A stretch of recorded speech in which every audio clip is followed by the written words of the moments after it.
What we saw developing in 1983 was a coalescence of organizations who had come together, probably in the wake of the 1976 uprising in Soweto.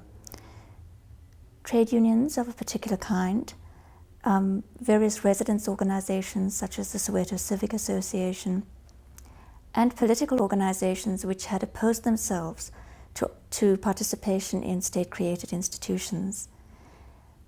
Many of these, and of course student organizations, probably prime among these, student organizations like the Congress of South African Students, which had been the first organization in the wake of the banning of the ANC after the Sharpeville killings in 1960, to revive the non-racial approach in the political struggle in South Africa.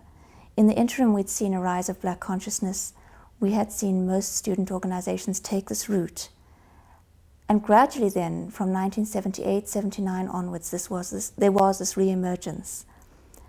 And it finally came together when the government proposed a new constitution for this country and told the majority of South Africa's black people in no uncertain terms that they were out. There would be no place for them in the Parliament of South Africa.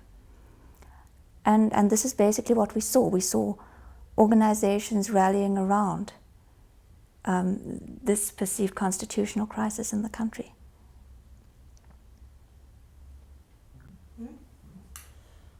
How would you describe the interaction between journalists and activists in those years?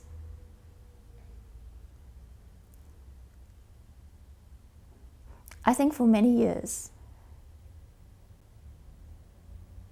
there wasn't substantial interaction between activists and journalists. I think for the first 7 or 8 years in which this process was going on, it was not widely perceived by the press as a significant process in South African history. And it was really only after the United Democratic Front came into being in August 1983 that it commanded media attention.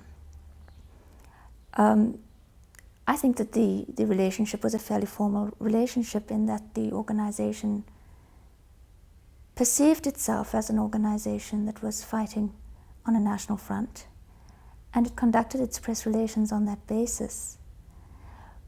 Gradually, as affiliates of the front began to take on a life of their own and began to multiply, and as local struggles became more complex, and as violence became a component of the conflict between state and these organizations, the relationship between the press and activists of necessity began to change.